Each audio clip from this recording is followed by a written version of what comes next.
Olá, boa tarde, internautas da TV 247. Eu sou Daiane Santos, estamos aqui em mais um programa Estado de Direito, desta vez gravado. Nós fazemos aqui sempre às segundas-feiras, 17 horas, programa em geral feito com o professor Pedro Serrano, que sempre nos auxilia aqui para entender um pouco da dinâmica jurídica que nos toma, né, no mundo político, e às segundas-feiras a gente tenta dedicar para esses aspectos. E vira e mexe, a gente traz outros convidados aqui. Tem um aqui que sempre fez parte aqui também dessa história do programa Estado de Direito desde o início, que é o professor Fernando Ideu, que está com a gente aí. Antes de começar aqui a gravação, estava falando para ele que tem um programa que para mim marcou muito, que foi a saída do ex-presidente Lula, daquele calvário, né, que foi imposto a ele. E teve um momento que eu estava tão emocionada que o próprio Fernando tocou ali a transmissão para mim.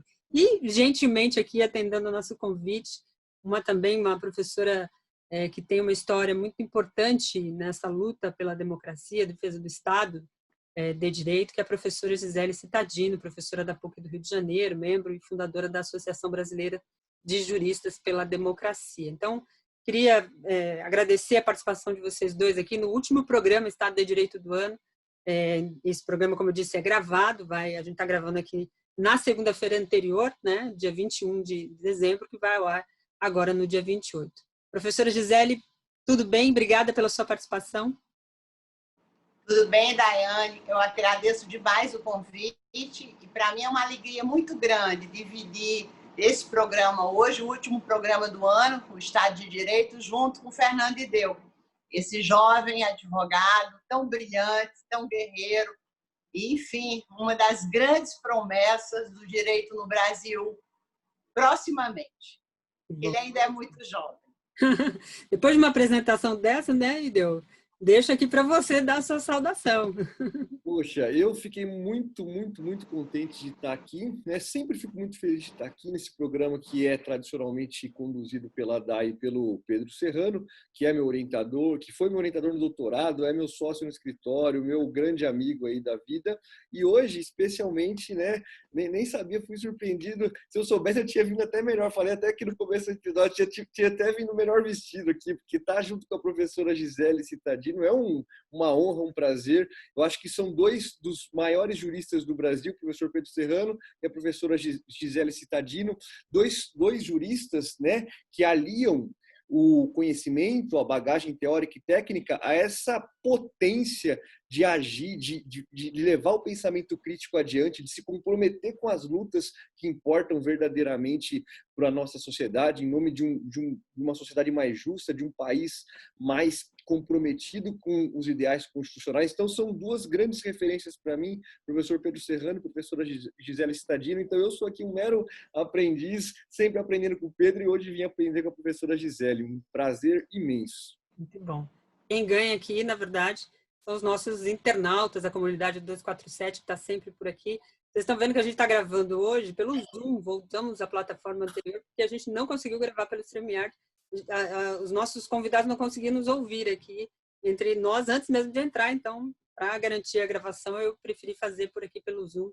Então, os comentários que vocês mandarem, as perguntas, eu vou ler depois, a gente, qualquer coisa, vai remetendo aqui aos nossos convidados, mas é um programa gravado que vai tratar de um assunto, como vocês acompanham aí no título, que é a situação que nós chegamos no final de 2020, com todas as revelações que já foram trazidas ao longo do ano, os desdobramentos políticos, né, da saída do ex-ministro Sérgio Moro, ex-juiz, que foi ministro aí do governo Jair Bolsonaro, e ele tentou fazer um caminho, né, iria certamente percorrer ali com um apoio midiático, né, que ele sempre surfou nesse apoio midiático, e acabou desembocando de forma muito diferente, talvez, da expectativa que ele tinha, mas o fato é que o Sérgio Moro ainda não foi julgado por suas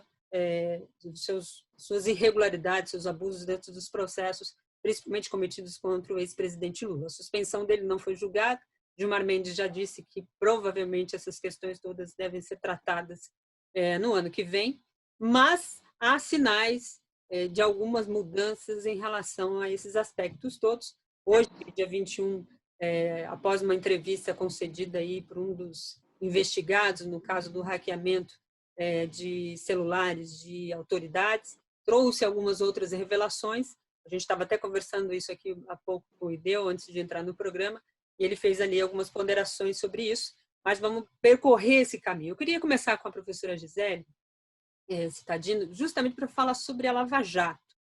Ela entrou no cenário midiático, insuflada pela mídia, e veio fazendo um caminho, né, que, por esse insuflamento que fez com ela, parecia ser a salvação do país, né? Esse foi o pacote vendido. Como é que a senhora analisa hoje, final do ano 2020, a Lava Jato? O que ela se tornou, né? Hoje o Dallagnol está afastado, Moro tenta fazer um caminho político, mas agora virou consultor.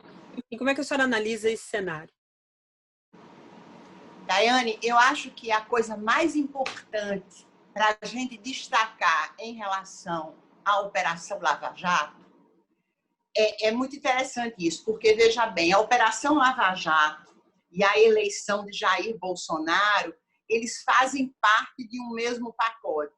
E não é somente nesse sentido mais óbvio de que a Operação Lava Jato retirou o presidente Lula do processo eleitoral e permitiu, portanto, que o presidente Jair Bolsonaro se elegesse com uma certa facilidade, porque ele não tinha adversário. Esse é, digamos, o lado mais óbvio do vínculo entre a Lava Jato e a eleição do Bolsonaro. Agora, antes da eleição do Bolsonaro, né, ainda durante o início da Operação Lava Jato, é preciso que a gente se dê conta de que, no Brasil, se constituiu uma espécie de caldo de cultura fortemente divulgado, repercutido pela grande mídia, que fazia uma separação muito clara entre o que era a esfera da política e a esfera, digamos, republicana, como se uma coisa não tivesse nada a ver com a outra, né? Então, era muito importante, logo no início da Operação Lava Jato, era muito importante que o cidadão brasileiro começasse a perceber a política como um lugar não republicano e como um lugar passível de criminalização. Isso é muito importante a gente entender. A Lava Jato foi um instrumento necessário para que a gente pudesse criminalizar o espaço da política e separar a política dos valores republicanos, do compromisso com a coisa pública, traduzindo, né? Do compromisso com a coisa pública, do compromisso com a democracia, do compromisso com o servir bem ao cidadão. Então, o que a gente percebe, já no início da Lava Jato, é uma espécie de cisão, de separação entre aquilo que a gente pode chamar de representação política e aquilo que a gente pode chamar de representação funcional. É como se a representação política, que é obtida através de um processo de convencimento do eleitor, um processo de busca de voto, um processo de deliberação, de argumentação, de conversa. É como se tudo isso precisasse ser substituído por um outro tipo de representação. Uma representação não política, mas uma representação funcional. Então, se a gente olha para aquilo que o Barroso, né, o ministro do Supremo Tribunal Federal, designava como os rapazes da Lava Jato, os rapazes da Lava Jato haviam chegado ao lugar que chegaram não pela via do voto, mas pela via do concurso público. Não pela via de um processo de argumentação, de convencimento junto ao eleitor, mas pela via do concurso público. É como se a burocracia do Estado ela se tivesse transformado numa espécie de fim em si mesma, e não uma atividade meio, como sempre foi. Então, Moro e os rapazes de Curitiba, como dizia o Barroso, eles passam a representar, eles são servidores públicos, são pessoas que desempenham funções públicas, mas eles passam a representar os valores republicanos. Esses agora não mais associados à política, mas associados à meritocracia, ao concurso público e não mais ao voto ou à conversa com o eleitor. Então, é por isso que quando Bolsonaro aparece no cenário político, qual é o discurso dele? Eu não tenho nada a ver com essa velha política. Eu tenho a ver com o processo de busca dos melhores técnicos, das pessoas mais competentes. Eu vou me pautar pela meritocracia. Eu não vou fazer aliança política com quem quer que seja. Quer dizer, então, nesse sentido, a Lava Jato e a ascensão de Bolsonaro, eles compartilham esse mesmo cenário de uma certa asepsia política, né? Como se a política fosse, em si mesma, uma atividade corrupta, uma atividade descomprometida com os valores da República, uma atividade descomprometida com os valores da democracia. Porque quando você... É como na vida, né? Quando a gente perde alguma coisa, a gente precisa substituir essa coisa, seja de que forma for, seja de que maneira for, né? As perdas precisam ser substituídas. Ou a gente diz, em política não existe espaço vazio. Então, para que você criminalize a política e você criminalize os políticos, e isso encerra um conjunto de questões, não é só criminalizar a política, mas é focar num determinado partido, focar em determinadas lideranças, viabilizar a possibilidade da prisão do ex-presidente Lula. Tudo isso, para que tudo isso seja possível, você precisa colocar no lugar da política uma outra coisa. E essa outra coisa, né, que eu acho que essa imagem do ministro Luiz Roberto Barroso descrevendo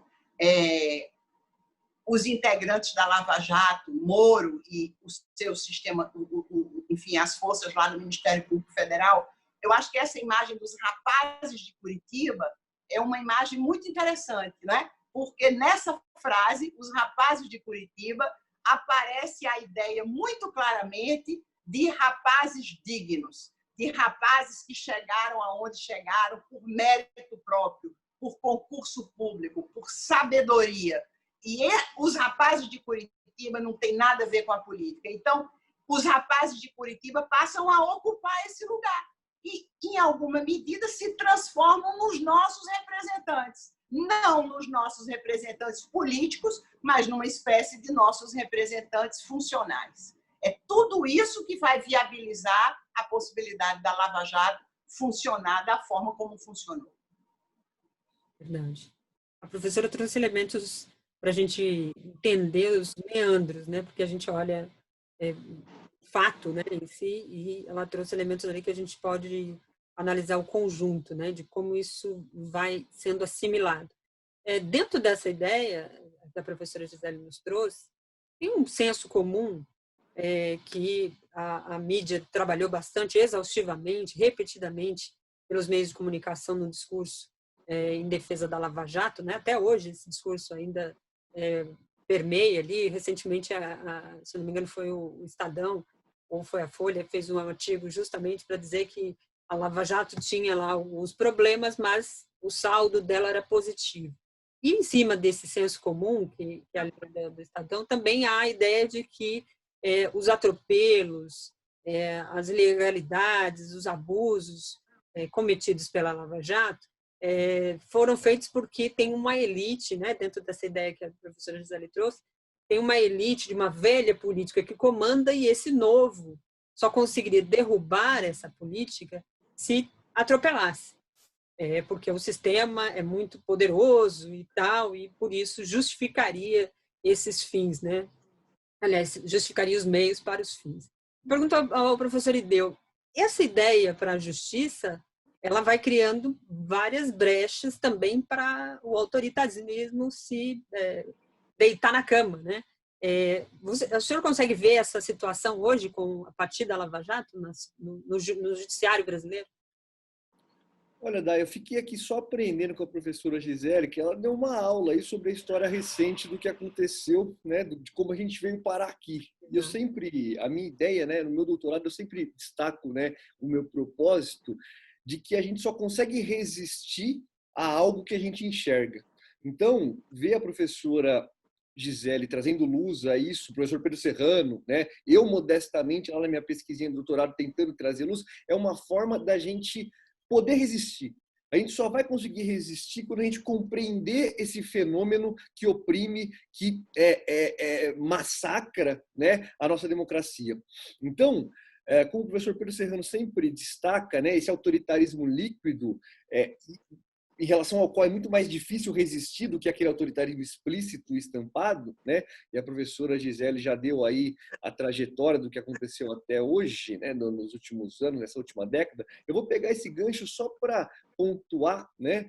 Pegando carona aí em todo esse conhecimento que a professora Gisele já trouxe, que a gente só vai mudar, que o primeiro passo para a gente voltar para os trilhos é o julgamento da parcialidade do Sérgio Moro. Então, esse é um ponto, aquele ponto de mudança, né, de retomada dos trilhos minimamente aí civilizados da nossa sociedade. A gente só vai conseguir voltar para esses trilhos a partir do momento que a gente puxar, né, essa linha e botar as coisas, né, em pratos limpos aí e mostrar judicialmente, claramente, a parcialidade do Sérgio Moro. Por quê? Né? Porque concordo plenamente com o que a professora Gisele nos trouxe. Não dá para se explicar Bolsonaro sem falar nos rapazes da Lava Jato. E não dá para falar nos rapazes da Lava Jato sem olhar lá atrás para o Joaquim Barbosa. É por isso que na minha pesquisa eu coloco, né, como trajetória dessa segunda onda do autoritarismo, do processo penal de exceção, que eu trato como processo penal de exceção.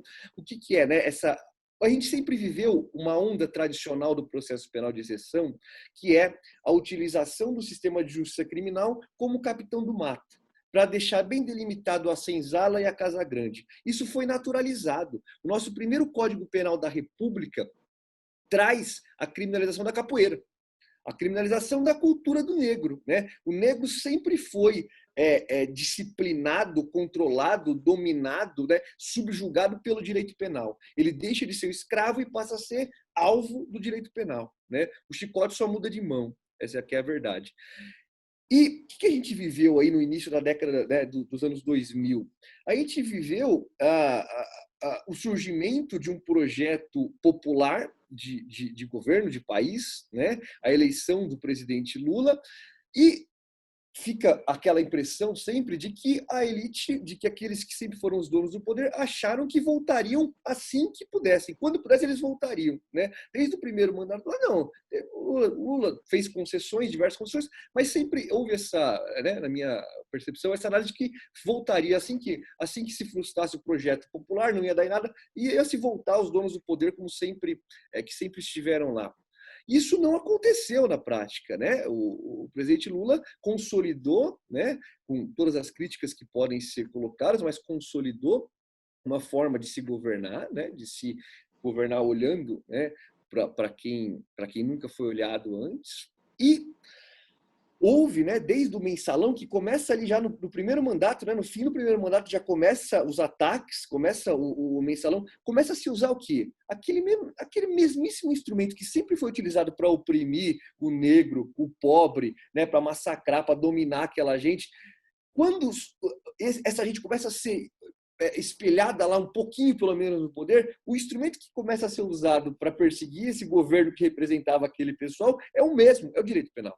Então começa-se o mensalão. Então usa-se, né, de forma mais sofisticada, óbvio, né? O bandido, né? O traficante, o ladrão, aquele que se chama de bandido, que nunca teve acesso à defesa, né?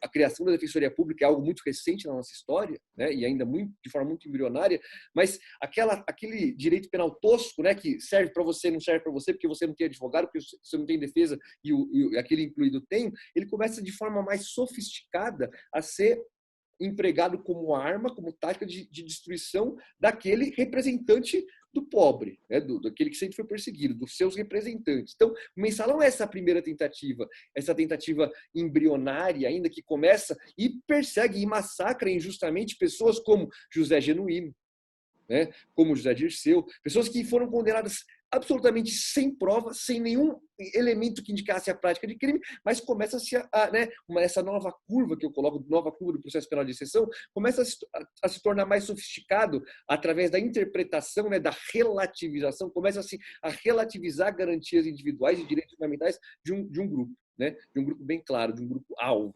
E isso começa com o mensalão, vai se aprofundar, então o Lula é reeleito, o mensalão se intensifica, vai ser, né, passa o segundo mandato do Lula, 2012, o julgamento do mensalão. No julgamento do mensalão começa-se, né, aquela nova fase da espetacularização do julgamento, do juiz super-herói, do juiz na capa de revista com a sua capa preta, como se fosse a capa do super-herói, que é o Joaquim Barbosa, é emblemático. E aí isso vai aprofundando. 2013, né, começa com o mensalão, jornadas de junho de 2013. É preciso um distanciamento histórico para se analisar devidamente o fenômeno, mas ali isso precisa ser mais estudado ainda, como aquilo foi catapultado para, né, fortalecer um discurso anticorrupção fantasioso e usado de munição contra o impeachment. Então, mas vem desde 2013 ali aquela apropriação daquela pulsão anônima, aquela pulsão popular mesmo, que é manipulada pelos veículos midiáticos, e vai desaguar na Lava Jato. Né? Em 2013, a gente tem 3 leis aprovadas ali, a lei antiterrorismo, a lei anticorrupção e a lei das organizações criminosas, que criam a base da Lava Jato e da perseguição popular. E mais um elemento jurídico, que é a chamada PEC da impunidade, né, que queria disciplinar a investigação pelo Ministério Público, que foi travada ali. Então, tudo isso em 2013, no auge daquelas manifestações. E vai desaguar na Lava Jato, atuação parcial do juiz Sérgio Moro, condução coercitiva do Lula, vazamento da interceptação telefônica da Dilma com o Lula, impeachment, prisão do Lula e eleição do Bolsonaro. Então, isso é uma curva ascendente do autoritarismo pelo processo penal, né? Pelo que a gente chama de processo penal de exceção. Então, isso só vai voltar para o trilho de alguma maneira quando quando a conduta do Sérgio Moro for julgada, em 2 momentos. Primeiro, nesse momento da parcialidade, é preciso que se reconheça, todo mundo hoje sabe, aquilo que a gente lá atrás apontava, né? A professora Gisele, professor Pedro, com muito mais protagonismo do que eu, mas a gente tentava sempre mostrar lá atrás, antes de Vaza Jato, antes de tudo, hoje está muito claro, hoje todo mundo sabe que a atuação do Sérgio Moro foi parcial. O que a gente vai fazer agora? Né? Se a gente não voltar para os trilhos, impossível uma retomada democrática. Então, a gente precisa reconhecer a parcialidade do Sérgio Moro, precisa, por consequência, anular os processos do Lula, e quem precisa sentar no banco dos réus é o Sérgio Moro. Porque essa passagem dele para a iniciativa privada, para atuar como consultor, né, como sócio de uma consultoria, que foi remunerada e está sendo remunerada pela Odebrecht, que está sendo remunerada por uma circunstância que ele deu causa enquanto juiz, né? Isso precisa ser apurado. Então, no primeiro momento, ele precisa ser reconhecido a sua parcialidade e, num segundo momento, ele precisa sentar no banco dos réus. Precisa ser apurada a conduta dele, a sua responsabilidade criminal. Porque ele, enquanto juiz, não só criou essa situação, mas ofereceu, franqueou, forneceu benefícios ilegais a esses executivos. Nunca deve ser esquecido que na condenação do Lula no triplex, né, o senhor José, como é que é o nome do cara da OAS? O senhor Léo Pinheiro, sentou lá no banco dos réus e ele não queria fazer delação premiada. Ele foi, até que no final ele não fez delação premiada, ele recebeu os benefícios de uma delação informal. Sérgio Moro deu os benefícios da delação para o Léo Pinheiro sem ele assinar a delação premiada por ele ter contribuído para a condenação do Lula. Então, ele deu benefício ilegal. que não está previsto na lei ao Léo Pinheiro.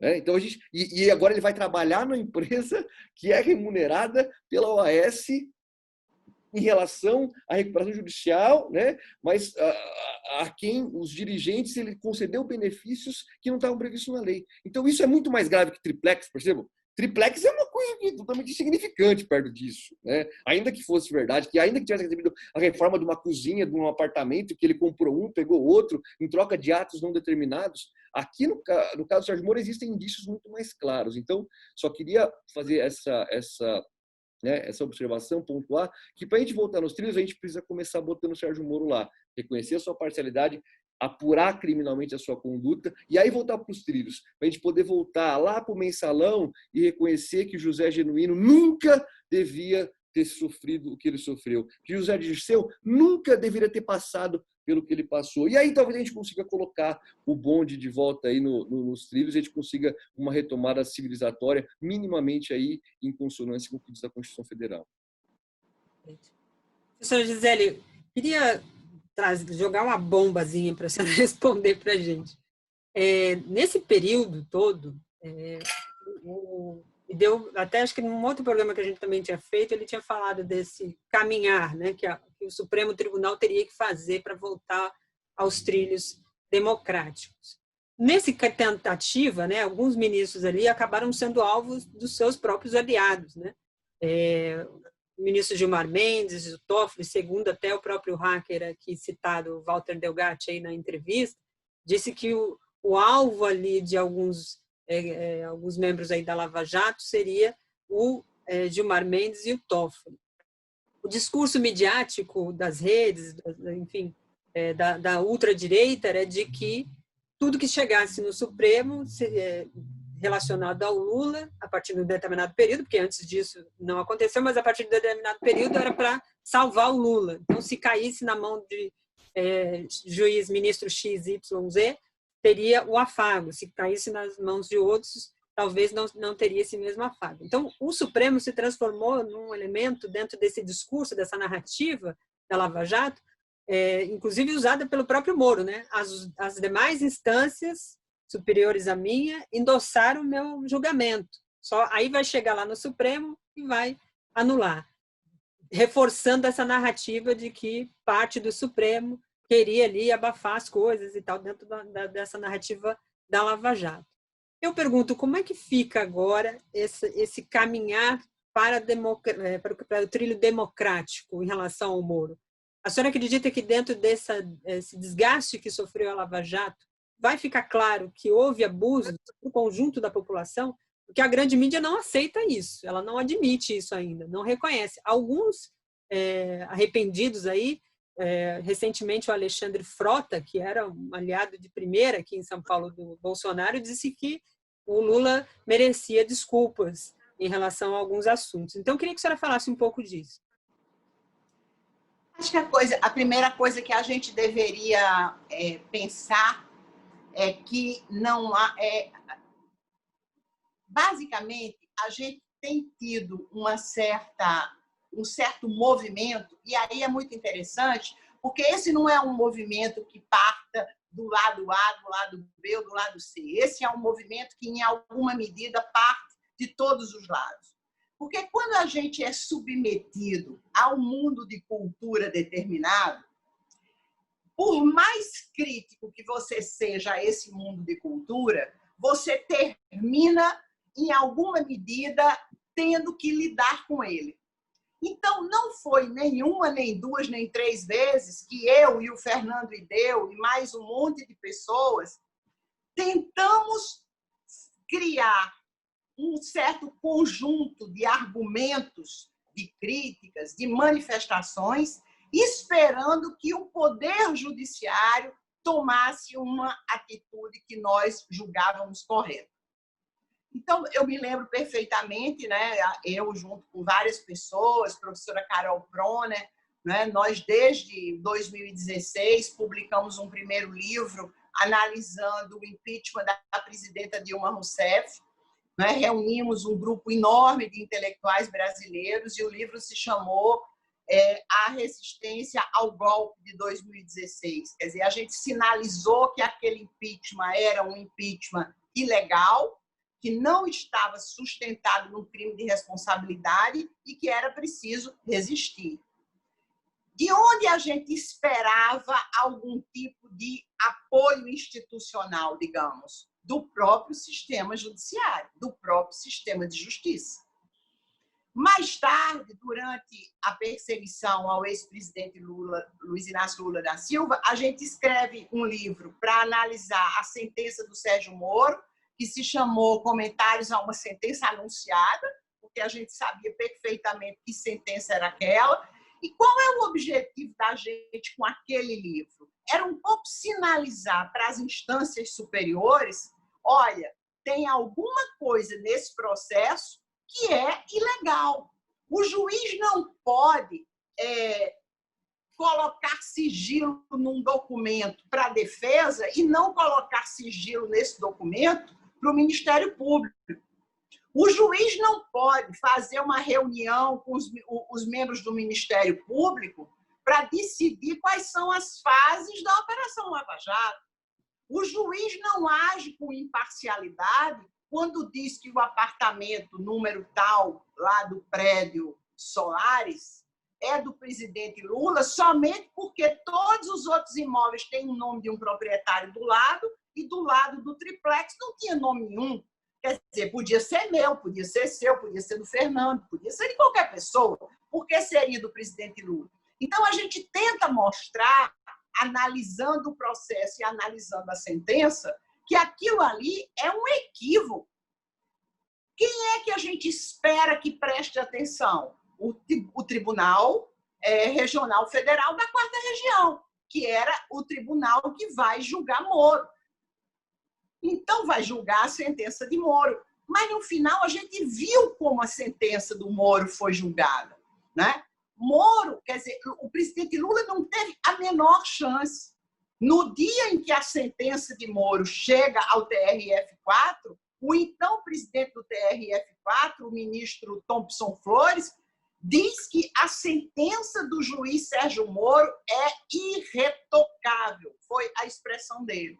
Então, a gente espera o TRF julgar, vai estudar os acórdãos, vai estudar o acórdão, vai estudar os argumentos dos 3 desembargadores que sacramentaram a decisão do Sérgio Moro, no sentido de que a gente precisa argumentar para mostrar para as instâncias superiores que tem algo errado aí. Qual é a decisão do STJ? A decisão do STJ é não decidir. Por quê? Porque ele diz, nós não vamos discutir nada sobre o conteúdo do processo, porque aqui a gente não discute provas. Então, essa história de que o STJ decidiu em favor, sacramentou a decisão do TRF4, isso é uma falácia, porque todos os argumentos trazidos pela defesa ao caso, eles não foram analisados com base no argumento, o Fernando entende isso muito melhor do que eu, uma tal de uma súmula número 7, que evita ou que permite que os ministros do STJ não se debrucem sobre o conteúdo do processo para analisar as provas, eles analisam apenas o direito. Então, na verdade, a gente sabe que o ex-presidente Luiz Inácio Lula da Silva nunca teve, até hoje, o direito a um julgamento justo, a um julgamento correto, a um julgamento que analisasse as provas que estão naquele processo. Agora, imaginar, quer dizer, em relação ao Supremo Tribunal Federal, né? O que caracteriza o ministro Gilmar Mendes, o ministro Toffoli, o ministro Lewandowski, os famosos ministros que integram uma das turmas que é conhecida como garantista? Eles são pessoas, eles são juízes que parecem ter um certo desconforto com isso que o Fernando explicou muito bem, que é o processo penal do espetáculo. Né? Eles estão preocupados com aquilo que diz a lei, com as provas que estão no processo. Enfim, eles não estão preocupados com aquilo que o ministro Fux, que é, em alguma medida, digamos, o representante da outra ala, chama de a voz das ruas. Precisamos escutar a voz das ruas. O problema é que a voz das ruas, né? A voz das ruas, na verdade, é uma voz que um certo grupo, né? Que... Desculpem, é que eu vou só carregar porque eu esqueci de carregar e ele está acabando a... Enfim, a voz das ruas é uma voz, é uma fala, é um grupo que a gente já sabe exatamente qual é. É aquele grupo comprometido com a criminalização da política, comprometido com o antipetismo, comprometido com esse discurso absolutamente falso de que nós precisamos superar a velha política. Qual é a velha política? A velha política não foi a política do Partido dos Trabalhadores. Não foi, definitivamente não foi. Talvez nos governos dos partidos dos trabalhadores, e isso é muito interessante, tenha sido uma época em que menos corrupção existiu no Brasil. Eu não tenho nenhuma dificuldade em dizer certas coisas que as pessoas podem dizer, olha, isso não faz sentido nenhum, é justo o contrário. Né? Eu me lembro que eu estava em cima de um caminhão, na porta do TRF4, lá em Porto Alegre, lançando o nosso livro e dizendo, eles não podem decidir, essa decisão do TRF4 é uma decisão equivocada. Né? Ninguém acreditava. Né? O que eu estou dizendo agora, o que eu estou dizendo nesse minuto, é que talvez os governos petistas tenham sido os governos mais republicanos desse país, os governos em que mais se respeitou a coisa pública. Houve corrupção na Petrobras? Não há dúvida nenhuma nisso. Não há dúvida nenhuma nisso. Agora, quem nomeou Renato Duque foi o presidente Lula? Não, foi o presidente Fernando Henrique Cardoso. Só esse fato é suficiente para a gente mostrar que a corrupção nesse país é endêmica. Mas é endêmica por quê? Porque há uma elite política que se apropria privadamente do Estado brasileiro desde que esse país foi descoberto e assim permanece, mesmo depois de termos nos separado da metrópole. Um cientista político chamado Guilherme O'Donnell, um argentino que até já faleceu, ele dizia o seguinte, existem certos anéis burocráticos no Estado brasileiro que são apropriados por determinadas forças da elite que usam aqueles pedaços, aqueles anéis do Estado como se aquilo fosse seu. A gente vai voltar aqui, a gente teve um problemazinho de transmissão. A professora estava falando, o professor Ideu deve estar entrando aqui novamente na nossa transmissão. Professora, a senhora estava falando sobre essa questão do Supremo, né, e de como esses ministros chamados garantistas se situam dentro desse cenário em relação à Lava Jato. A senhora pode continuar? Claro. Então, o que eu estava dizendo é que, na verdade, a gente tem uma elite que se apropria privadamente daquilo que é público desde que esse país existe. Sim. Então, na verdade, aquilo que a gente chama de feudalização da política brasileira. Né? Na verdade, o que vai acontecer a partir de 2002 é que, quando o governo petista chega no cenário, o governo petista abre o Estado brasileiro para mais pessoas do que, na verdade, o Estado brasileiro atendia até então. Então, é isso que a sociedade brasileira, digamos, as elites brasileiras não toleraram. Elas não toleraram o fato de ter que compartilhar o Estado brasileiro, políticas públicas, políticas sociais, recursos públicos, com pessoas que jamais receberam qualquer tipo de atenção por parte do Estado. Então, usar o argumento da corrupção é histórico no nosso país. Getúlio, quando olha para as camadas populares, é acusado de corrupto. Juscelino, quando olha para as camadas populares, é acusado de corrupto. Então, essa presença da corrupção no Brasil, que é endêmica, que existe e que vai continuar existindo até que a nossa cultura e a nossa identidade política mude, até o dia em que nunca mais nenhum de nós vai eleger alguém que a gente sabe que é corrupto. A gente não pode esquecer que as pessoas são corruptas e votar nela nas próximas eleições. Mas, para que isso aconteça, é preciso criar cultura política, é preciso criar identidade política. E como é que a gente consegue fazer isso se a gente vive entrando e saindo de regimes autoritários? Porque essa é a história da nossa vida política no Brasil. A gente entra e sai de regimes autoritários. E as poucas vezes em que a soberania popular se manifesta, ela é imediatamente calada, ela é imediatamente tirada do cenário. O impeachment da presidenta Dilma, na verdade, foi uma forma de calar a soberania popular. Quando Aécio Neves grita, eu não vou tolerar esse resultado, ali estava um sinal de que o processo regular da democracia iria sofrer um baque. Então, para concluir, Dayana, não há por que a gente esperar algo. Eu não espero nada do Supremo Tribunal Federal. Nada do Supremo Tribunal Federal. O Supremo Tribunal Federal faz parte da nossa elite política. Faz parte da nossa elite política. Ele não é diferente do resto da nossa elite política.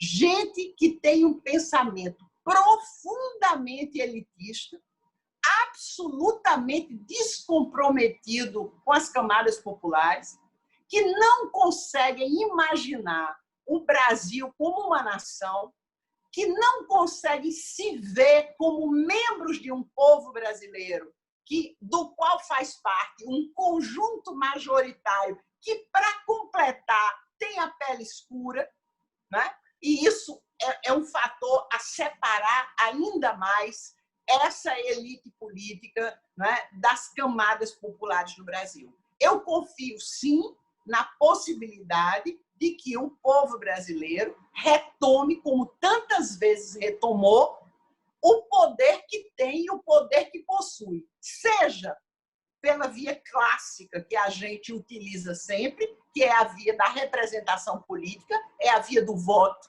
Não há nada, Daiane, mais importante para o Brasil do que a democracia representativa, mais do que a democracia participativa. Porque a gente imagina que a gente ocupando as ruas, a gente muda muita coisa. Nunca mudou muita coisa. Claro que as diretas foram importantes, a luta pela anistia foi importante, mas isso tudo são movimentos de camadas médias. As grandes mudanças nesse país sempre foram feitas pela via do processo eleitoral, da boa e velha democracia representativa, quando o povo consegue, em alguns momentos da história, eleger pessoas que estão definitivamente comprometidas com eles. Então, eu não espero do Supremo Tribunal Federal a restauração da democracia no Brasil. A única coisa que eu gostaria que o Supremo Tribunal Federal fizesse era liberar os direitos políticos do ex-presidente Lula, reconhecendo a vergonhosa, intolerável e absurda parcialidade do juiz Sérgio Moro. Isso já seria suficiente, a decretação da parcialidade, quando ele assume o cargo de ministro da Justiça de Bolsonaro.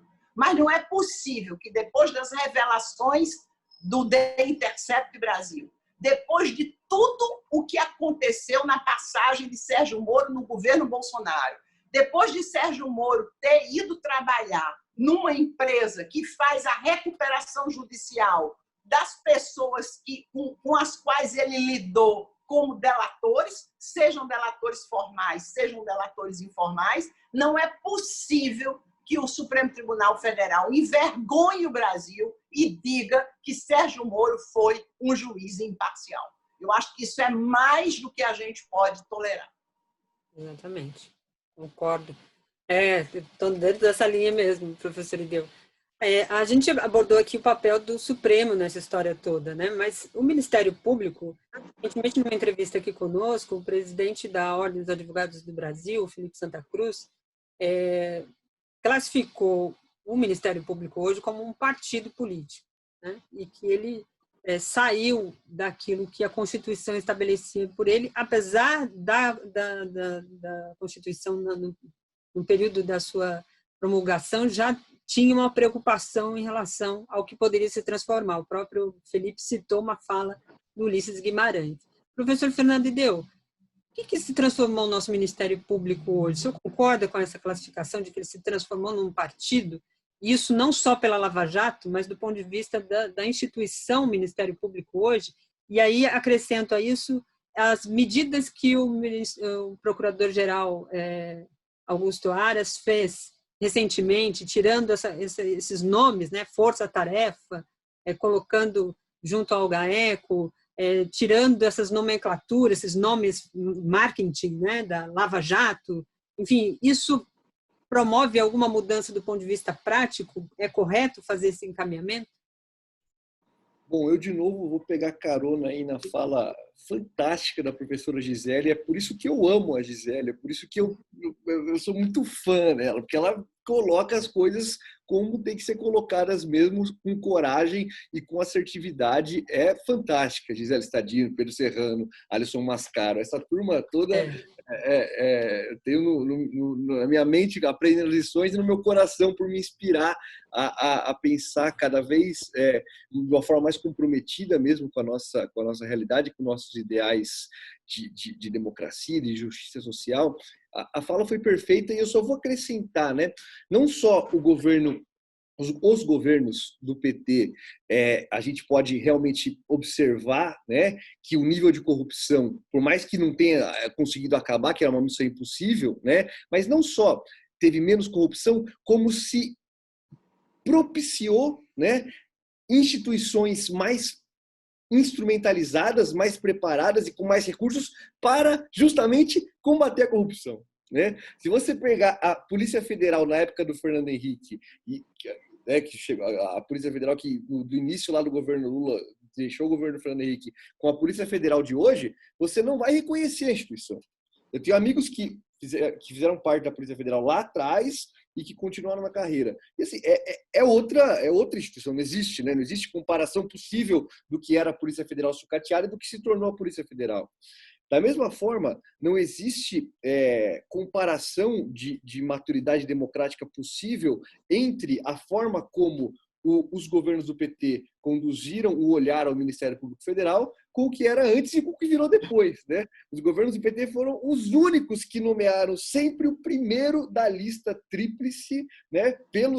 Uma lista construída pelos integrantes da própria carreira para o cargo central ali no Ministério Público Federal, no sistema de justiça, até diria, né? Na estrutura jurídica da Presidência da República, que é o Procurador-Geral da República.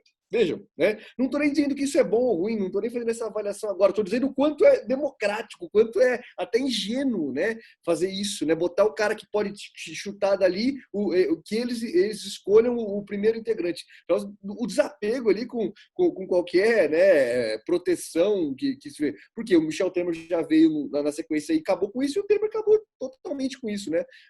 O Michel Temer ainda se manteve ali na lista tríplice. O Temer falou, lista tríplice, estou rasgando, não quero nem saber, né? Não importa. Então, veja, não só pelas práticas, né, de haver ou não corrupção, que a gente nunca vai saber mesmo no dia a dia, mas das demonstrações institucionais de respeito com a coisa pública, né? E isso passa, evidentemente, pelo fortalecimento de Polícia Federal e Ministério Público Federal. Talvez até de forma ingênua, né, concentrar tanto poder na mão dessas instituições que não tem nada ali de democrático, né, no sentido de representatividade, né? Como a professora Gisele colocou muito bem, o fato do cara prestar o concurso público, né? E como o professor Pedro Serrano sempre coloca, né? O concurso público pode ser democrático num país em que as pessoas têm acesso à educação, historicamente, de uma forma minimamente ali igualitária, com oportunidades iguais. Num país, né, cuja Constituição de 34 promovia a eugenia institucionalizada no sistema de educação, você querer colocar décadas depois o concurso público como um sistema democrático no mínimo, é uma piada. Né? No mínimo, é algo que afronta a nossa inteligência, a nossa lógica minimamente ali de democrática, de você franquear a educação para um grupo e depois falar, agora vou disponibilizar as vagas de forma igual aí, né? Para o concurso público. Não é igual. Né? Se a educação não foi democratizado, não foi universalizada, o concurso público não é um instrumento democrático, não é um instrumento que vai universalizar aí o acesso às carreiras do judiciário.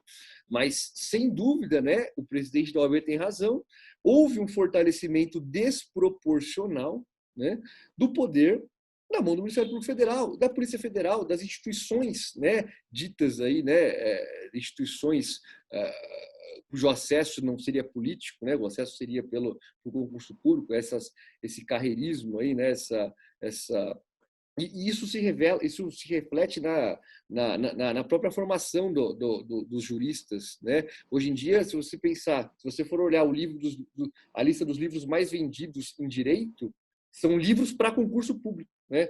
Se você escrever qualquer livro, manual esquematizado, isso vai vender como água. Por quê? Porque o poder, né, tá lá nas carreiras do nível superior do Ministério Público, Polícia Federal, Judiciário, juiz, promotor, delegado, procuradores. Então, criou-se uma casta, né? E essa casta exerce o poder. Agora, estou de pleno acordo com a professora Gisele. Né?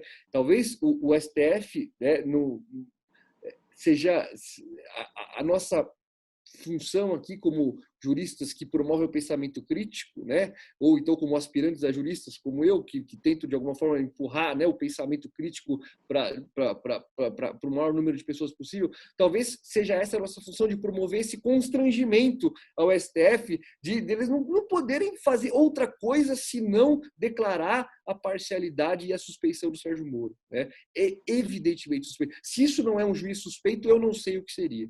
Eu não consigo pensar em nada que caracterize uma parcialidade maior do que, como a própria professora Gisele disse, do juiz que está lá apitando um jogo, ele expulsa o camisa 10 do time, o outro ganha, ele tira a camisa do juiz, está debaixo da camisa do próprio time, vai comemorar, vai ser ministro do governo que ele ajudou a eleger. Se isso não é alguém parcial, né, não sei o que mais pode ser. E de tudo que mais que veio à tona depois disso, né, não sei o que pode ser, mas eu estou de pleno acordo com a professora Gisele e, naturalmente, né, a gente tenta empurrar o STF de volta, né, aos trilhos, aí, mas naturalmente não é o STF, não são as carreiras do judiciário como um todo, seja Ministério Público, seja magistratura, seja procuradorias, não são essas carreiras que vão nos dar a ilusão, essa utopia de volta ou de chegada, né, a um regime democrático, a um regime de mínima justiça social. É frustrante a gente perceber, né, mas eu acho que a professora Gisele Cittadini, a professora Carol Ploner, com a atuação política, construíram, né, muito mais, né, nessa linha dessa atuação de empurrar o sistema de justiça, de constranger o sistema de justiça, do que qualquer argumento que se faça técnico. E é frustrante a gente perceber que o sistema de justiça vai estar sempre atrasado, ele nunca vai responder na medida dos nossos anseios enquanto sociedade, mas talvez seja essa a nossa missão. E se for, não existe ninguém que mereça nossas homenagens tanto quanto a professora Gisele, que buscou, né, esse comprometimento. Por isso que eu sempre falo com meus alunos e mostro e tal, juristas que não estão ligados só à construção do pensamento, de teorias, porque isso é muito fácil. Né? Isso, no fim das contas, né, o que a gente mais tem no Brasil é pega uma teoria, importa uma teoria, chama lá de domínio do fato, fala que joga para cá, vamos agora, responsabilidade, imputação objetiva, vamos falar. Não. Isso é muito fácil, né? Isso qualquer pessoa que fique atrás do computador consegue fazer. Agora, fazer o que juristas comprometidos com a professora Gisele fazem. Então, é realmente o nosso desafio, é o que me inspira e é o que me alegra de estar aqui hoje, né, encerrando o ano aqui na TV 247, encerrando o ano junto com a professora Gisele. Então, fiquei profundamente emocionado e profundamente grato por essa oportunidade de estar aqui aprendendo um pouquinho mais e caminhando ao lado dessa grande jurista que é a professora Gisele. Muito bom.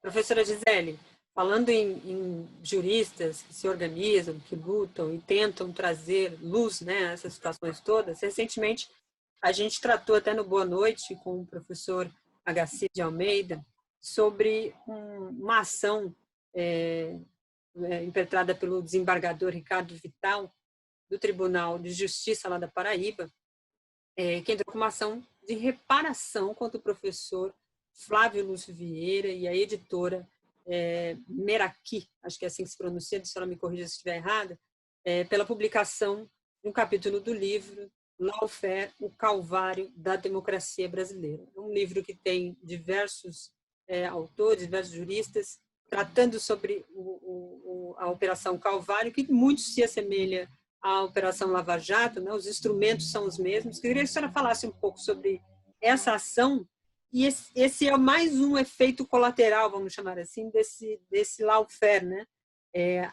Os críticos também estão sendo alvo de ações desse tipo por membros do judiciário, né? O que chama muita atenção, porque as pessoas que escreveram são justamente acadêmicos, professores, que analisam dentro de um parâmetro jurídico da lei e daquilo que, ao olhar da lei, na visão desses professores, desses acadêmicos, trazendo luz a uma discussão que pode mudar o rumo desse país. Como é que a senhora vê essa situação toda? Na verdade, a gente foi surpreendido, nós todos fomos surpreendidos, digamos, negativamente com o que aconteceu. Nós começamos a organizar livros. Nós, na verdade, temos grupos de pesquisa, nós temos vários professores que participam de todos esses debates. Nós organizamos vários livros. O primeiro, eu já disse aqui, A Resistência ao Golpe de 2016. Depois, A Resistência Internacional ao Golpe de 2016, em que a gente ouviu vários intelectuais estrangeiros sobre o processo de impeachment da presidenta Dilma Rousseff. Depois, nós tivemos o livro sobre a sentença do juiz Sérgio Moro. Depois nós fizemos um livro sobre o acordo do TRF4. Eu acho que por conta, digamos, desse tipo de trabalho que a gente vinha desenvolvendo, e que é um trabalho acadêmico, eu nunca na minha vida advoguei, nunca passei na porta de um tribunal, não faço nem ideia de como funciona.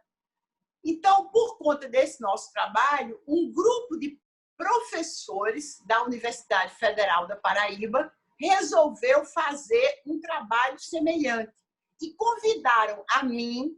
Na verdade, eu me formei, eu tenho uma relação muito especial com a Paraíba. Eu cheguei na Paraíba muito criança, com 3 anos de idade, só saí da Paraíba com 21 anos, quando eu me formei em Direito, e estudei na Universidade Federal da Paraíba. Então, esses professores da Universidade Federal da Paraíba, exatamente porque sabem do meu vínculo com a universidade e conhecem o trabalho que a gente vinha fazendo, eles me convidaram para trabalhar junto com eles na organização de um livro que falasse, um livro, digamos, regional, um livro que falasse sobre a experiência do lawfare, né, desse uso do direito como forma de perseguição política, mas que também falasse sobre a famosa Operação Calvário, que é o nome da operação, digamos, Lava Jato, na Paraíba. Ela recebe esse nome, Operação Calvário,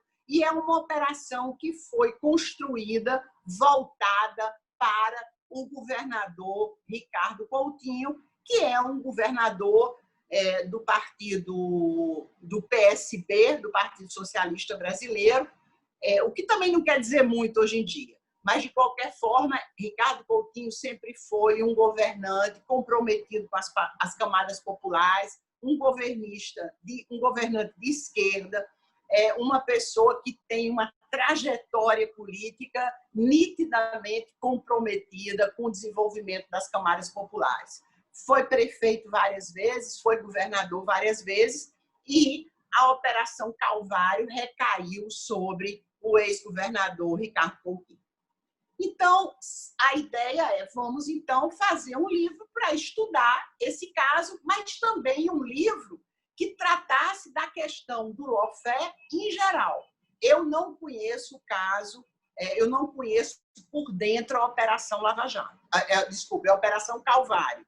Eu conheço por dentro a Operação Lava Jato, mas a Operação Calvário eu não conheço. Então, eu não trato sobre aquilo que eu não conheço. Então, eu me juntei, junto com a professora Maria Luísa Alencar Feitosa e o professor Leonan Lisieiro, ambos vinculados ao programa de pós-graduação em Direito da Universidade Federal da Paraíba, e nós três organizamos o livro. Vários juristas do Brasil inteiro, inclusive o professor Pedro Serrano, a quem o Fernando Ideu já mencionou, vários juristas, o advogado Cacai, o Antônio Carlos, eu chamo tanto Cacai de Cacai que eu esqueço às vezes o nome dele, de Almeida Castro. Ele escreveu o prefácio, a gente tem vários juristas, Carol Proner escreveu um capítulo, várias pessoas, são, sei lá, umas 50 pessoas ou 40 pessoas escreveram no livro. Então, o livro é dividido em 4 partes. As 3 primeiras partes são partes teóricas, ninguém trata de nenhum caso especificamente.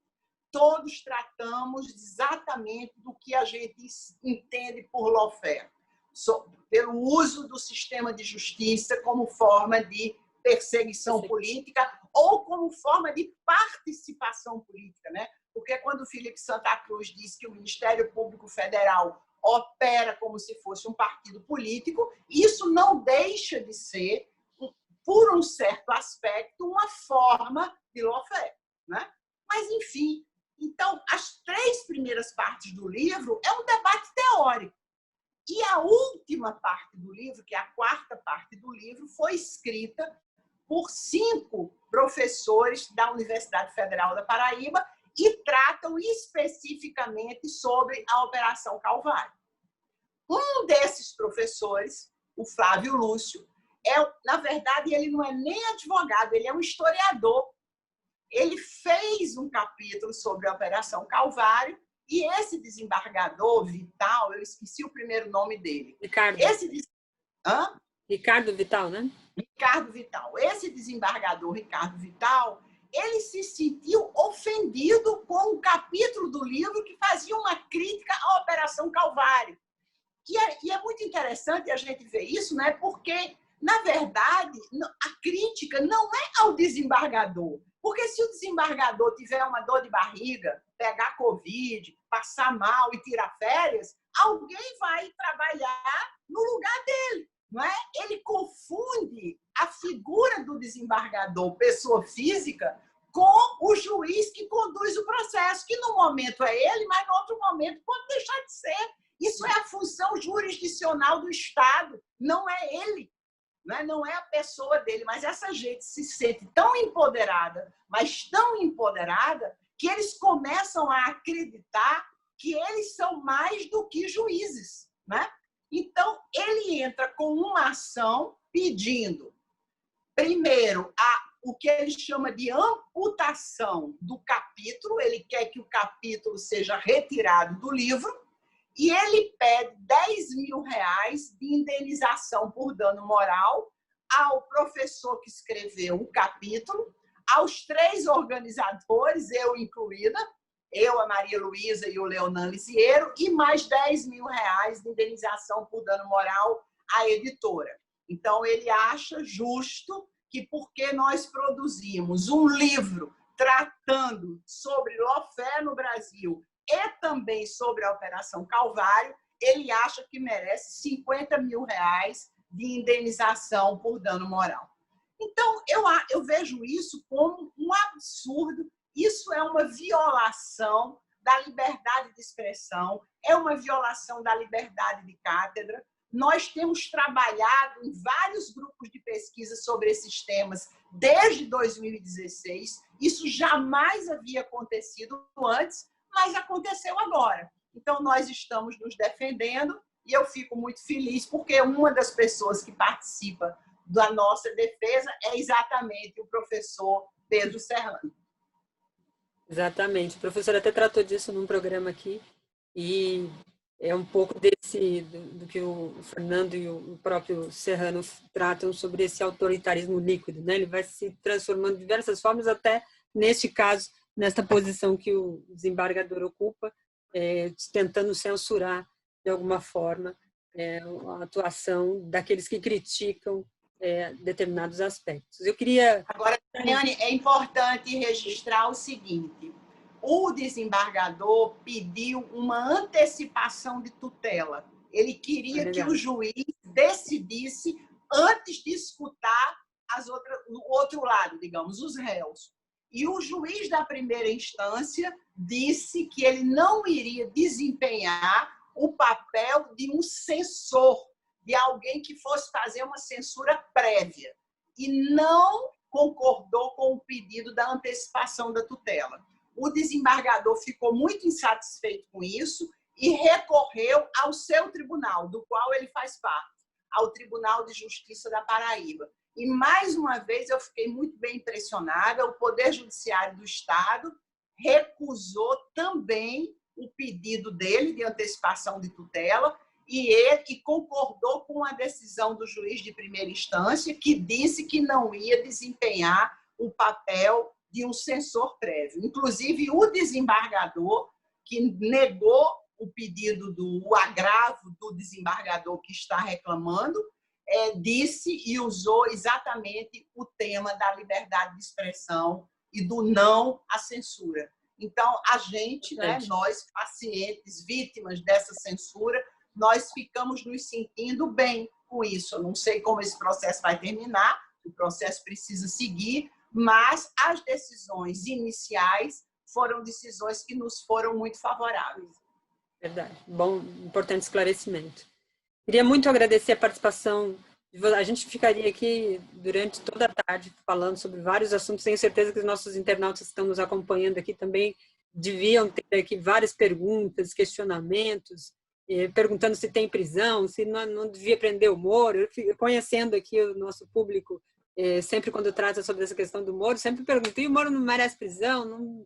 Não valeria entrar com um pedido assim, X, Y, Z? Então, certamente vamos trazer essas duas personalidades aqui, os dois professores, para tratar com a gente no próximo ano 2021, esperando que as questões que tratam aí o mundo jurídico sejam, de fato, jurídicas, né? Não tão políticas quanto jurídicas, e que essa instrumentalização, né, o lawfare, ele não avance mais que já avançou, que já causou danos, de certa forma, até irreparáveis, né?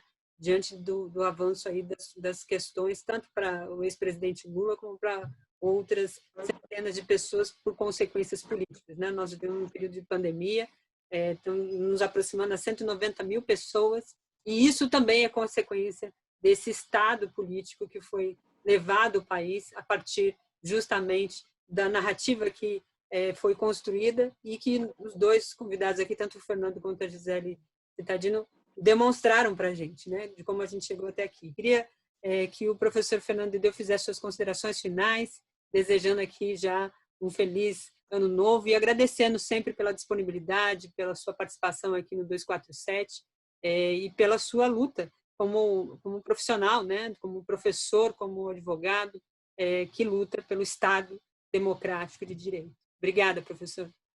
Obrigado, Dai. Obrigado, professora Gisele. 2020 não foi um ano fácil, né? Como não tem sido esses últimos anos para quem tem uma atuação voltada aí à defesa da Constituição Federal, dos nossos ideais de justiça social, de que o nosso judiciário se adeque ali aos limites da Constituição, né? Tem sido anos aí, uma sucessão de anos difíceis. E esse ano, sobretudo pela pandemia, por outras questões de ordem de saúde que nos impuseram aí restrições, inclusive na nossa luta, nas nossas batalhas aí. Mas, de toda forma, fica aí os meus votos para que 2021 seja um ano melhor para todos nós, que eu possa estar junto da professora Gisele aí em mais lives, aprendendo com ela, que é sempre muito, muito bom. Que pessoas como a Gisele, o Pedro, o Alisson Mascaro, tantos outros juristas comprometidos aí com o pensamento crítico que vocês convidam sempre, estejam cada vez mais presentes nas nossas transmissões. E, enfim, que a gente consiga superar essa pandemia e consiga ter, né, pelo menos pautado aí nesse ano de 2021, o que eu comecei dizendo aqui, né, que é o julgamento do Sérgio Moro, da parcialidade do Sérgio Moro, que a condenação especialmente aí que hoje em dia impede a elegibilidade do presidente Lula seja devidamente cassada em razão da parcialidade do juiz Sérgio Moro, e não só dele, dos rapazes da Lava Jato, porque tem 2 habeas corpus lá, um questionando o Sérgio Moro, outro dos rapazes da Lava Jato, como sublinhou a professora Gisele muito bem aí, que há atuação parcial dessas pessoas, houve interesse hoje em dia notório, né, no resultado final dos processos. Então, que as coisas comecem a voltar aos trilhos, mas que, obviamente, isso não vai ser suficiente. Então, que o pensamento crítico, que a conscientização dos valores contemplados e estampados na Constituição seja cada vez mais levada ao nosso povo, porque, como sempre diz o professor Pedro Serrano, os direitos não são tinta no papel, os direitos são sangue na calçada, e quem encarna esse espírito muito bem são esses juristas, Pedro Serrano, Gisele Citadino. Então, estar ao lado deles, aprendendo um pouquinho, é motivo de grande orgulho para mim. Eu espero que 2021, 2022, 2023, todos os próximos anos aí, a gente esteja cada vez mais próximo, mais junto, mais fortalecido nesse nosso bom combate. Um abração, um beijão a todos e que 2021 seja um ano melhor. É isso aí. Professora Gisele, agradecendo também a sua participação, reforçando aqui nosso convite para participar mais vezes. A senhora deu, de fato, uma aula aqui para a gente. Muito obrigada.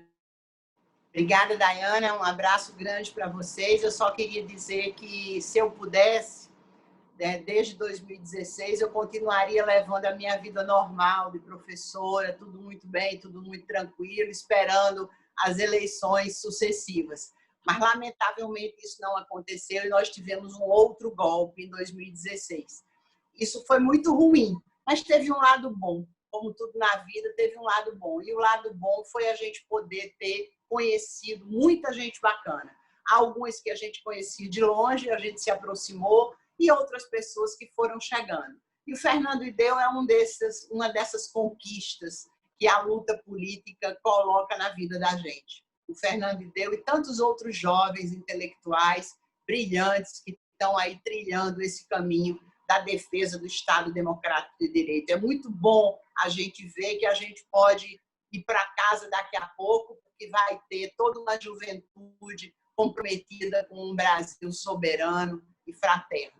Então, um Natal bacana e um ano novo cheio de saúde para nós todos. Um abraço para você. Obrigada, obrigada, obrigada. Agradeço a todos que participaram aqui conosco, que estiveram aqui assistindo a nossa transmissão. Continuem por aí, daqui a pouco, na sequência, tem Boa Noite 247. E ano que vem, mais Estado Democrático aqui de Direito, com o professor Pedro Serrano e todos esses aqui. Muito obrigada a todos, um beijo. Bom ano a todos. Tchau, tchau. Tchau, tchau.